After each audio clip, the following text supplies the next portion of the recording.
The wind is blowing through her hair.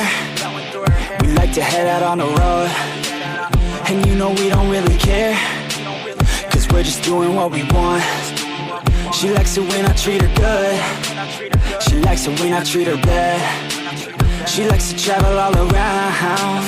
I take her everywhere and back. Yeah, oh you fucking with the man, girl. You throw it right back. No, I like that. I'm a bite. Timnas Indonesia menggelar latihan jelang laga melawan Bangladesh dalam FIFA Matchday. Latihan ini juga sekaligus latihan untuk kualifikasi Piala Asia 2023 ke depan. Dalam latihan yang dilakukan di Bandung ini, sejumlah pemain abroad sudah ikut berlatih. Bahkan Elkan Bagot yang sebelumnya absen di SEA Games juga sudah bergabung bersama skuad Garuda. Tak hanya pemain yang terdaftar dalam sesi latihan ini, juga terlihat dua pemain naturalisasi, Jordi Amat dan Sandy Walsh.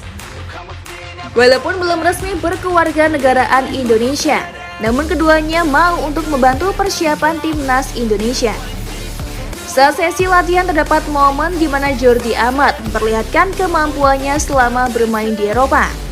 Terlihat dalam video rekaman Jordi Amat sedang berduel dengan Elkan Bagot untuk memperebutkan bola.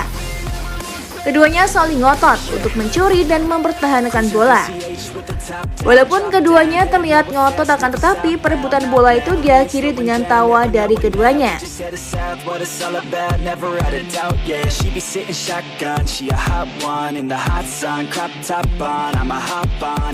Semoga dengan bergabungnya pemain abroad dan naturalisasi di latihan ini mampu membantu kesiapan timnas Indonesia pada kualifikasi Piala Asia 2023 yang akan dilangsungkan pada tanggal 8 hingga 15 Juni mendatang.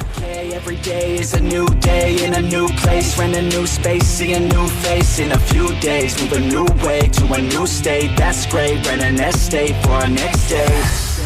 Oh, you could have been a good girl, but instead you chose a real world. Yeah, you've always been a savage. Oh, you've always been a bad chick. I don't care if you got issues. Daddy left, but I'm with you. So come with me, never look back. We're living life like a badass. Untuk saat ini, Cantika rasa sudah cukup ya menemanimu, tapi jangan khawatir. Cantika akan selalu menemani hari-hari kosongmu. Jangan lupa subscribe Timnas TV, biar kamu gak ketinggalan berita update seputar Timnas Indonesia.